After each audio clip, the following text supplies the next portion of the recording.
పోరాటాల పురిటిగడ్డగా చరిత్ర పుటల్లోకెక్కిన నేల మన తెలంగాణ. తెలంగాణ అణువణువులో ప్రశ్నించే తత్వం, ఎదురు నిలిచే చైతన్యమే కనిపిస్తుంది. అస్తిత్వాన్ని కాపాడుకునేందుకు 60 ఏండ్లు కొట్లాడి స్వరాష్ట్రాన్ని సాధించుకుంది. తెలంగాణ సాధనలో ఎందరో బిడ్డలు ప్రాణాలను సైతం లెక్క చేయకుండా ఆత్మ బలిదానాలు చేసిండ్రు. ఎందరో త్యాగాల పునాదుల మీద ఏర్పడ్డ తెలంగాణ వచ్చి ఇయాటికి 10 ఏండ్లైతుంది. మా తెలంగాణ మాకే కావాలని మొదలైన తొలి దశ ఉద్యమం నుంచి మలిదశ ఉద్యమం దాకా తెలంగాణ సమాజం ఎట్లా కొట్లాడిద్దో ఒకసారి నెమరేసుకుందాం.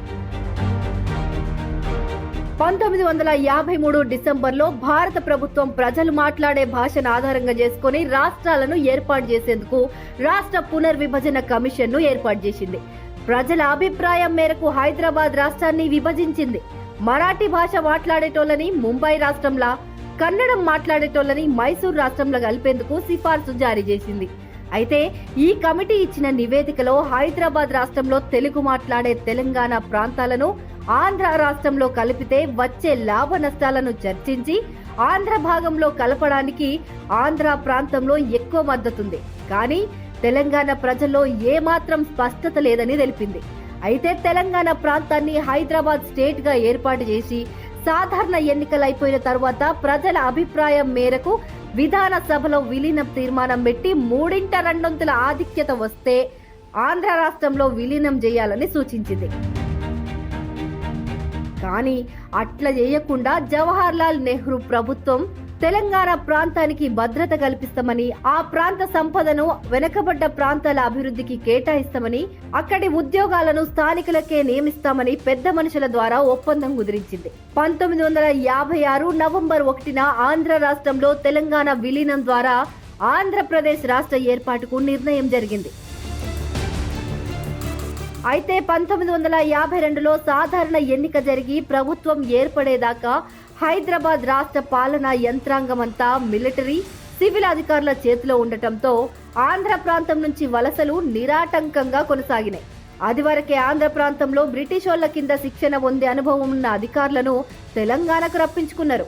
అప్పటికే హైదరాబాద్ రాష్ట్రంలో అమల్లో ఉన్న ములికి నిబంధనలను కాదని వలసవాదులకు ఉద్యోగాలు ఇచ్చిండ్రు. 1956లో ఆంధ్ర రాష్ట్రం హైదరాబాద్ రాష్ట్రంలో విలీనమైనాక వలసలు మరింత పెరిగినాయి. మనకు రావాల్సిన కొలువులన్నీ ఆంధ్రోళ్ల పరమైనవి. ఇట్లా నిధులు, నియామకాల విషయంలో ఆంధ్ర పాలకులు తెలంగాణ ప్రజలను దోచుకోవడంతో 1969లో ప్రత్యేక తెలంగాణ ఉద్యమం నిప్పురాజుకుంది. పెద్ద మనుషుల ఒప్పందాన్ని గాలికొదిలేసి పాల్వంచలోని థర్మల్ పవర్ స్టేషన్లో ఉద్యోగాల భర్తీ విషయంలో తెలంగాణ ప్రజలకు అన్యాయం జరిగింది. దీంతో కార్మిక నాయకుడు కృష్ణ సారథ్యంలో జనవరి 10 నుంచి నిరాహార దీక్ష చేయడం మొదలుపెట్టారు. అట్లా ప్రారంభమైన ఉద్యమం అనతి కాలంలోనే తెలంగాణ ప్రాంతమంతా వాకింది. ఈ క్రమంలోనే అనేక సమితులు, సంఘాలను ఏర్పాటు చేసిండ్రు. వాటి ద్వారా నిరసనలను కొనసాగించిండ్రు. ఉద్యోగుల తర్వాత విద్యార్థులు, మేధావులు, రాజకీయ నాయకులు ఉద్యమాన్ని ఉధృతం చేసిండ్రు. తెలంగాణేతరులను వెనక్కి వంపాలని, మా కొలువులు మాకే ఇప్పించాలని, మా సంపదను మా అభివృద్ధికే వినియోగించాలని ధిక్కరించారు. ఉద్యమ ఉధృతిని గమనించిన కేంద్ర ప్రభుత్వం తెలంగాణ మిగులు నిధుల లెక్కలు తేల్చాలని జస్టిస్ భార్గవ అధ్యక్షతన ఒక కమిటీని వేసింది. జనవరి 22న తెలంగాణ రక్షణలను అమలు చేయడానికి ప్రభుత్వం జీవో జారీ చేసింది. ఫిబ్రవరి 28లోగా నాన్ ముల్కీ ఉద్యోగులను వాపస్ పంపిస్తామని, జీవోను నిర్లక్ష్యం చేస్తే అధికారులపై చర్యలు తీసుకుంటామని ప్రభుత్వం హెచ్చరించింది. జనవరి 24న మెదక్ జిల్లాలోని సదాశివపేటలో జరిపిన కాల్పుల్లో 14 మంది గాయపడ్డారు. గాయపడ్డ వారిలో 17 ఏండ్ల శంకర్ అనే యువకుడు మరుసటి రోజు గాంధీ ఆసుపత్రిలో చికిత్స పొందుతూ చనిపోయిండు. 1969 తెలంగాణ ఉద్యమంలో తొలి అమరుడిగా శంకర్ చరిత్రకెక్కిండు. ఈ కాల్పులకు నిరసనగా కొండా లక్ష్మణ్ బాపూజీ తన మంత్రి పదవికి రాజీనామా చేసి ప్రత్యేక తెలంగాణ కాంగ్రెస్ సమితిని ఏర్పాటు చేసిండ్రు. తెలంగాణలో పరిస్థితి చేజారిపోతుందని భావించిన అప్పటి ప్రధాని ఇందిరాగాంధీ జూన్ 4న హైదరాబాద్కు వచ్చిండ్రు. విద్యార్థి నాయకులు తెలంగాణ ప్రజా సమితి నాయకులతో చర్చలు జరిపి వెళ్లిపోయిండ్రు. అయినా ప్రత్యేక తెలంగాణ విషయంలో ఎట్లాంటి స్పష్టత రాకపోవడంతో దాదాపు ఏడాది పాటు తెలంగాణ ప్రాంతమంతా యుద్ధ భూమిని తలపించింది. పెద్ద ఎత్తున ఆస్తి నష్టం, ప్రాణ నష్టం జరిగింది. మొత్తం 95 సార్లు కాల్పులు జరిగినాయి. ఈ ఉద్యమంలో 369 మంది ప్రాణాలు వదిలేస్తే ప్రభుత్వం మాత్రం కేవలం 57 మంది చనిపోయినట్టు లెక్కలు చూపించింది. ఆ తర్వాత కేంద్రం తెలంగాణ ప్రజా సమితి నేతలతో చర్చలు జరిపింది. సెప్టెంబర్లో మర్రి చెన్నారెడ్డి ఢిల్లీలో చర్చలు జరిపి వచ్చినాక విద్యార్థులందరూ తరగతులకు హాజరు కావాలని విద్యార్థి నాయకుడు మల్లికార్జున్ గౌడ్, చెన్నారెడ్డి కలిసి ప్రకటించిండ్రు. చదువులు కొనసాగిస్తూనే ఉద్యమంలో పాల్గొనాలని విజ్ఞప్తి చేసిండ్రు. ఈ విధంగా ఉద్యోగులను, విద్యార్థులను ఉద్యమం నుంచి పక్కకు తప్పించిండ్రు. అయినా కూడా ఉద్యమం అప్పటి నుంచి కొనసాగుతూనే వచ్చింది. ఎప్పటికప్పుడు ఈ నేలపై ఆంధ్ర పాలకుల ద్వంద్వ వైఖరిని ఖండిస్తూ పోరాట పటిమను వదలకుండా అస్తిత్వ పోరాటం జరుగుతూనే వచ్చింది. ఇక దశాబ్దాల నుంచి ప్రత్యేక తెలంగాణ ఏర్పాటు కోసం కొట్లాడుతున్న క్రమంలోనే 1995లో మలిదశ ఉద్యమం మొదలైంది. 69లో ఎట్లా జరిగిందో అదే రీతిలో ఈసారి కూడా ప్రత్యేక రాష్ట్ర ఆకాంక్ష బలంగా వినిపించింది. 1996-97లో తెలంగాణ జనపరిషత్ ఆధ్వర్యంలో వరంగల్ డిక్లరేషన్, భువనగిరి సభల ద్వారా మళ్లీ ఉద్యమం అగ్గిరాజుకుంది. 2001 ఏప్రిల్ 27న టీఆర్ఎస్ పార్టీ ఆవిర్భావంతో ప్రతి పల్లెలో తెలంగాణ నినాదం మార్మోగింది. ప్రతి ఒక్కరూ తెలంగాణ కోసం నినదించారు. 2004 ఎన్నికల మేనిఫెస్టోలో కాంగ్రెస్ పార్టీ తెలంగాణ అంశాన్ని చేర్చింది.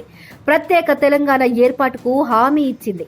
కానీ ఎటూ తేల్చకుండా నానబెట్టడంతో 2009 నవంబర్ 29న కేసీఆర్ ఆమరణ నిరాహార దీక్షను చేపట్టారు.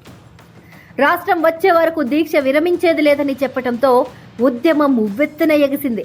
ఉద్యమ సెగలు ఢిల్లీకి తగలడంతో చేసేదేమీ లేక 2009 డిసెంబర్ 9న తెలంగాణ ఏర్పాటుకు ప్రక్రియలు మొదలుపెట్టామని చిదంబరం అధికారికంగా ప్రకటించారు.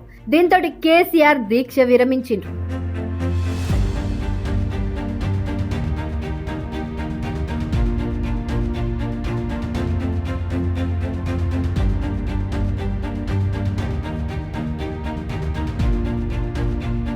దీంతో కొంపలు మునుగుతున్నట్లు సీమాంధ్ర నేతలు వెంటనే ప్లేట్లు ఫిరాయించిండ్రు. డిసెంబర్ 10న సీమాంధ్ర నేతలంతా మూకుమ్మడిగా రాజీనామాలు చేయడం మొదలెట్టిరు. ఈ క్రమంలోనే కేంద్రం తెలంగాణ విషయంలో యూటర్న్ తీసుకుంది. ఈ పరిస్థితిలో అనేక ఘటనలు చోటు చేసుకున్నాయి. మిలియన్ మార్చ్, సకల జనుల సమ్మె, సాగరహారం వంటి ఘటనలు రాష్ట్ర, కేంద్ర ప్రభుత్వాల మెడలు వంచేలా చేసినాయి. 2012 డిసెంబర్ 28 సుశీల్ కుమార్ షిండే హోంమంత్రి అయిన తర్వాత రెండోసారి ఆల్ పార్టీ మీటింగ్ ఏర్పాటు చేసిరు. ఈ సమావేశంలో అన్ని రాజకీయ పార్టీలు తమ అభిప్రాయాన్ని వెల్లడించినాయి. దీంతో నెల రోజుల్లోనే తెలంగాణపై నిర్ణయం ఉంటుందని షిండే వెల్లడించిండ్రు. కానీ నెలలు గడుస్తున్నా ఎట్లాంటి నిర్ణయం నిలపలేదు. తెలంగాణ కాంగ్రెస్ నేతల్లో ఆందోళన మొదలు కావడంతో కేంద్రం నాంచివేత ధోరణిని ఎండగడుతూ కొందరు నేతలు టీఆర్ఎస్ లోకి వెళ్లారు. తెలంగాణ విషయం నాంచడం వల్ల రాష్ట్రంలో కాంగ్రెస్ పార్టీ మనుగడ ఉంటుందో లేదోనని హైకమాండ్ కలవరపడింది. తెలంగాణ నిర్ణయం తేల్చాలని సోనియా గాంధీ కోర్ కమిటీని ఏర్పాటు చేసి వరుస భేటీలు కొనసాగించింది. ఎట్టకేలకు తెలంగాణ అంశాన్ని సిడబ్ల్యూసీ కోర్టుకు పంపింది. అయితే సిడబ్ల్యూసీతో పాటు యూపీఏ సమన్వయ కమిటీ 2013 జూలై 30న తెలంగాణ ఇవ్వాల్సిందేనని చెప్పినాయి. ముసాయిదా బిల్లును రాష్ట్రపతి భవన్ కు పంపిండ్రు. అనంతరం పార్లమెంట్ కు చేరుకుంది. దీంతో 60 ఏండ్ల ఆకాంక్ష నెరవేరినట్లయింది. 2014 ఫిబ్రవరిలో లోక్సభలో బిల్లు ఆమోదించినాక రాజ్యసభలో ఫిబ్రవరి 20, 2014లో బిల్లు పాస్ అయింది. ఎన్నో ఆటుపోట్లు, ఎందరో బిడ్డల్ని కోల్పోయిన తెలంగాణ కలిసికట్టుగా స్వరాష్ట్రాన్ని సాధించుకుంది. చూశారు కదండి, ఈ వీడియో కనుక మీకు నచ్చినట్లయితే లైక్ చేయండి, షేర్ చేయండి. న్యూస్ టుడే తెలుగు డైలీని ఫాలో చేయండి.